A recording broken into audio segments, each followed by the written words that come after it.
तो बहुत गड़बड़ हो जाएगी। तब हमें एग्जैक्टली ये ही नहीं पता चलेगा कि मतलब कौन रन होगा और कौन रन नहीं होगा। अब ये भी है, मान लो मेरे मेथड्स हैं। अच्छा एक चीज बताओ, हमारे यहाँ प्रोग्रामिंग में एक बहुत बड़ी चीज, एक बहुत बड़ा मतलब होता है किसका, सीक्वेंस का। मतलब किस काम के बाद कौन सा काम होना चाहिए। पहले क्या लॉग आउट कर लोगे भाई, लॉग इन करोगे इसके बाद ही लॉग आउट कर सकते हो ना। ऐसा तो नहीं कर सकते आप पहले लॉग आउट करेंगे बाद में लॉग इन करेंगे। तो कौन सी चीज पहले करनी है और कौन सी चीज बाद में करनी है, इसका भी बहुत बड़ा। अब मान लो हमने 50 मेथड लिखे हैं, कॉपी पेस्ट करने में या इधर उधर करने में कोई ऊपर हो गया और कोई नीचे हो गया, तो जिसको पहले चलना था वो बाद में चल रहा है, जिसको बाद में चलना है वो क्या चल रहा है पहले, तो मेरा वर्क होगा नहीं होगा। यहाँ भी वही है ना, मेथड में क्या है, क्लास में चाहे 50 मेथड हो चाहे 100, तुम्हें कितने कॉल करने हैं, कितने नहीं कॉल करने हैं, किस सीक्वेंस में कॉल करना है, 2 बार कॉल करना है, 4 बार कॉल करना है, मेन मेथड से सब रिजॉल्व हो गया कि नहीं। मेन मेथड में जाओ, जो तुम्हें जरूरी है कॉल करो, जो जरूरी नहीं है मत कॉल करो। इसीलिए जावा वालों ने कंसेप्ट किसका दिया, मेन मेथड। लेकिन याद रखना जावा जो है केस सेंसिटिव लैंग्वेज, मतलब अगर राहुल का आर कैप्स में है तो वो अलग है, और राहुल का आर स्मॉल में है तो वो क्या है, अलग है।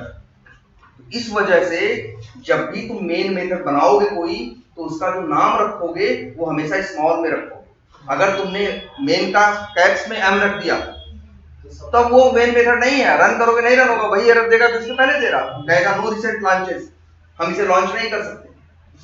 क्योंकि जेवीएम जिसको पहचानता है जिस मेन मेथड को, उसका नाम ऐसा है जिसमें सारे वर्ड लेटर किसमें है, स्मॉल। अगर एक भी लेटर तुमने इधर से उधर चेंज किया तो वो काम नहीं करेगा। और याद रखना सिर्फ नाम ही नहीं, ये तो हम आगे बताएंगे इसका क्या मतलब है। जो स्ट्रिंग स्क्वायर ब्रैकेट लिखा था ना, स्ट्रिंग स्क्वायर ब्रैकेट और कुछ वर्ड लिखा था, वो भी एज इट इज लिखना, ARGS लिखते हैं, ठीक है। वो भी क्या करना, एज इट इज लिखना। अब मेन मेथड के, अच्छा एक चीज बता दें आपको, ARGS को चाहे जो लिख दो, XYZ लिख दो, A लिख दो, B लिख दो, चलेगा। लेकिन स्ट्रिंग स्क्वायर ब्रैकेट और उसके बाद एक कुछ ना कुछ होना चाहिए। इसका क्या मतलब है हम आगे डिस्कस करेंगे। स्ट्रिंग का S वो तो भाई कैप्स में, क्योंकि जावा में स्ट्रिंग कैसी है, एस कैप्स में है। क्योंकि वैसे अब हम बताते हैं, जावा में देखो रिंकू सर ने बताया होगा क्या होते हैं, डेटा टाइप होते हैं और क्लास होते हैं। Int, short, long, double, float, Boolean, है ना, कैर, बाइट, ये सब क्या है, डेटा टाइप है। लेकिन स्ट्रिंग ये क्या है, क्लास है। तो जावा ने भी तो हमें नेमिंग कन्वेंशन बताया था कि कोई भी नाम रखना तो क्लास का नाम किसमें होना चाहिए, सारे वर्ड्स कैमल केस में होने चाहिए, कि पहला वर्ड कैप्स में फिर स्मॉल, ठीक है। फिर पहला जैसे स्ट्रिंग है नाम ना, तो एस कैप्स में होगा और सारे किसमें होंगे, स्मॉल। अब मेन मेथड में जिसको चाहोगे तुम कॉल करोगे और जिसको नहीं चाहोगे उसको कॉल नहीं करोगे। तो क्या कह सकते हो, मेन मेथड ही वो एंट्री पॉइंट है, मेन मेथड ही वो एंट्री पॉइंट है जहां से जेवीएम या जावा तुम्हारे प्रोग्राम में घुसता, स्टार्ट वहीं से स्टार्ट करता है। और इसके बाद मेन मेथड से जिसे कॉल करने को कहता है वो कॉल करता है, जिसे नहीं कॉल करने को कहता है वो कॉल नहीं करता। अब ऐसा भी नहीं है सोचने लगना कि जी बस मेन मेथड ही दूसरे मेथड को कॉल कर सकता है।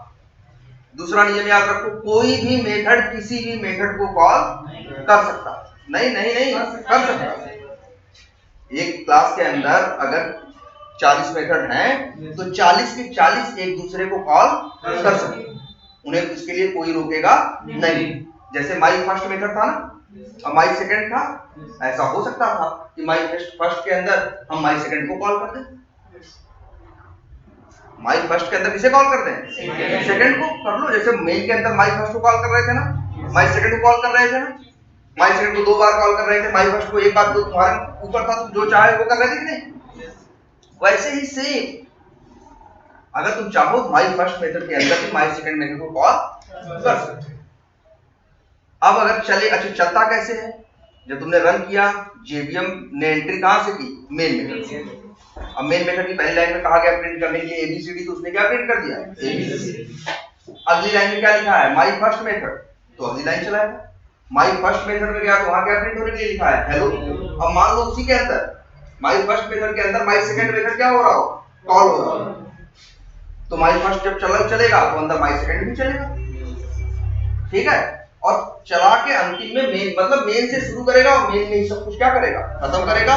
जो बीच में आएगा वो कॉल होगा, जो बीच में नहीं आएगा वो कॉल नहीं होगा। अब मेरे ऊपर है हम कैसे चलाना चाहते हैं और कैसे चलाना नहीं चाहते। तो कोई भी क्लास रन करनी है तो क्लास में क्या होना चाहिए, मेन मेथड। अब बताओ अच्छा, मतलब हमें तब तो हर क्लास में मेन मेथड बनाना चाहिए।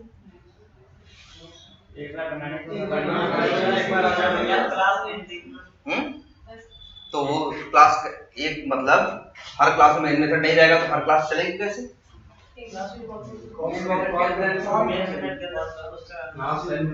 देखो हाँ, एक चीज ये देखो, मेन मेथड जो है वही एक पॉइंट है जहां से चीज क्या होगी, स्टार्ट। मान के चलो स्विच वही है, मान के चलो स्विच या बटन वही है, वहीं से सब कुछ क्या होना है, स्टार्ट। वही पॉइंट है जहां से सब कुछ क्या होगा, स्टार्ट। अगर एक हमने सॉफ्टवेयर बनाया, उसमें मान लो 500 क्लासेस बनाई और हमने मान लो 20 क्लासेस में मेन मेथड बनाया, तो इसका क्या मतलब कि हमने 20 पॉइंट दिए कि नहीं जहां से एंट्री हो सकती है। हम क्यों चाहेंगे यार, हम ऐसी मशीन क्यों चाहेंगे जो 20 जगह से स्टार्ट होती है? यूजर कंफ्यूज हो जाएगा ना, कहां से चलाना है कहां से नहीं चलाना है। या फिर ऐसे, अगर ऐसे कोई मान लो कोई ऐसी मशीन मेरे पास आ जाए, यही बल्ब जलाना हो तो कहे कि भैया पहले ये वाली बटन दबाना, फिर ये प्लग लगाना, फिर वहां वाली बटन दबाना, फिर ये करना, फिर ये बल्ब जल जाएगा। तो हम यूज करना चाहेंगे, परेशान हो जाएंगे ना। तो इसीलिए जब भी कोई सॉफ्टवेयर बनाते हैं तो हम चाहते हैं कि उसे यूज करना क्या हो, बहुत इजी हो। जो यूज करे, जो कॉल करे, जो उसमें कोड करे, उसके लिए चीजें क्या हो, आसान हो। तो हम उसमें मल्टीपल स्टार्टिंग पॉइंट नहीं देते, सिर्फ एक देते। सबको ये पता होता भैया इसको चलाओगे चल जाए, तो आसान। अब ऐसे हो गया, पता चला 20 जगह मेन मेथड है, तो तुम्हें सब याद रखना पड़ रहा है, यहाँ जाना है, फिर भैया वहां जाना है, फिर इसको चला देना है, फिर उसको चला देना। हम ऐसी कोई सेटिंग करेंगे, हो सकता है 20 चीजें हमें चलाने की चाहिए, एक के अंदर दूसरे को, दूसरे के अंदर तीसरे को, ऐसे ऐसे कॉल कर देंगे, लेकिन चलाएंगे किसको, किसी एक। और वो अंदर दूसरे को कॉल कर देगा, दूसरा किसको कॉल कर देगा, तीसरे को, तीसरा चौथे को। जैसा भी हम सेटिंग अपनी बनाएंगे उसके हिसाब से वो रन करना शुरू कर देगा। लेकिन अभी क्या है, अभी तो मान लो हम लोग सीख रहे हैं, तो हम लोग नॉर्मली अभी जो क्लासेस बनाएंगे उनमें मेन मेथड बनाएंगे अभी। लेकिन जब रियल वर्क होता है, जैसे हम लोग काम कर रहे हैं, तो भले हमारे प्रोजेक्ट में 400 क्लासेस होंगी, लेकिन मेन मेथड क्या होगा, एक होगा। 400 क्लासेस में किसी एक क्लास के अंदर एक मेन मेथड होगा, और उसका नाम भी कुछ ऐसा रखेंगे जिससे बड़ा आसान हो जाए। क्लास का नाम या तो मेन रख देंगे या तो रनर रख देंगे, जिससे कोई भी समझ जाए कि इसे रन करना है, इसे तो कहां जाना है, वो रनर क्लास है, उसी का मेन मेथड उसी में रहेगा, उसको चला लो इजीली, है ना। लेकिन अभी सीखने के टाइम पे तुम क्या करोगे, भाई क्लास बनाओगे, जो नया कंसेप्ट सीख रहे हो तो वही मेन मेथड बना के उसे चला के क्या करोगे, देख लोगे। अभी तो लर्निंग फेज है, लेकिन हाँ जब आगे फ्रेमवर्क या दूसरी चीजें होंगी तो वहां मल्टीपल मेन मेथड नहीं है, तो वहां कितने होंगे, एक सिंगल। क्या करें, क्यों नहीं होगी, पब्लिक क्लास नहीं होगी अगर, तो फिर उसे कोई यूज कैसे करें। प्राइवेट क्लास को तो जल्दी प्राइवेट नहीं बनाते, बनाने का कंसेप्ट होता है, तुम नॉर्मली देखोगे प्राइवेट, बहुत रेयरली क्लास को हम प्राइवेट बनाते। और पहली बात तो अगर एक क्लास बनाओ डॉट जावा, तो जिस नाम की डॉट जावा फाइल होती है वही नाम का क्लास का होता है ना, तुम प्राइवेट नहीं बना सकते। अगर कभी रखो ऐसा कि जो क्लास का नाम रख रहे हो उसी को प्राइवेट रख दो, प्राइवेट का मतलब क्या हुआ, वो क्लास अब बाहर से यूज नहीं होगी, तो फिर बनाई क्यों है। अब क्लास तुमने बनाई है, वो प्राइवेट बना दी है, तो बाहर इस्तेमाल ही नहीं हो। तो जब भी कोई क्लास, अब भाई अच्छा क्लास को तुमने बना दिया क्या, प्राइवेट। बताओ जेवीएम कौन है, तुम्हारे प्रोजेक्ट का है, तुम्हारे क्लास का है, वो अलग चीज है ना, वही इसको रन कर रहा है ना। जब ये प्राइवेट है तो इसको छू ही नहीं पाएगा, तो चला ही नहीं पाएगा, तो फिर क्लास बनाने का मतलब क्या होगा। इसीलिए कोई भी क्लास बनाओगे तो जो मेन क्लास होगी वो हमेशा क्या होगी, कोई भी क्लास बनाओगे पब्लिक। प्राइवेट क्लासेस होती हैं, ऐसा नहीं करें नहीं हो सकती। आगे कंसेप्ट देखोगे, क्लासेस के अंदर भी क्लासेस बनती हैं, जिनको बोलते हैं क्या, इनर क्लासेस। क्या बोलते हैं, इनर क्लासेस, वो प्राइवेट हो सकती है।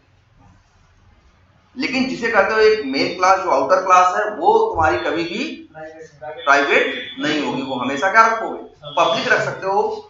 डिफॉल्ट भी रख सकते हो, डिफॉल्ट भी नहीं रख सकते, सॉरी। क्या बताया गया? पब्लिक को कोई भी कॉल कर सकता है, प्राइवेट को उसी के अंदर कोई कॉल करना है कॉल कर ले, बाहर से कोई कॉल नहीं कर सकता। तीसरा क्या बताया गया? डिफॉल्ट नहीं बताया गया होगा, अभी पैकेज भी नहीं बताया गया होगा ना, नहीं तो चलो तब आज इतना ही रखते हैं।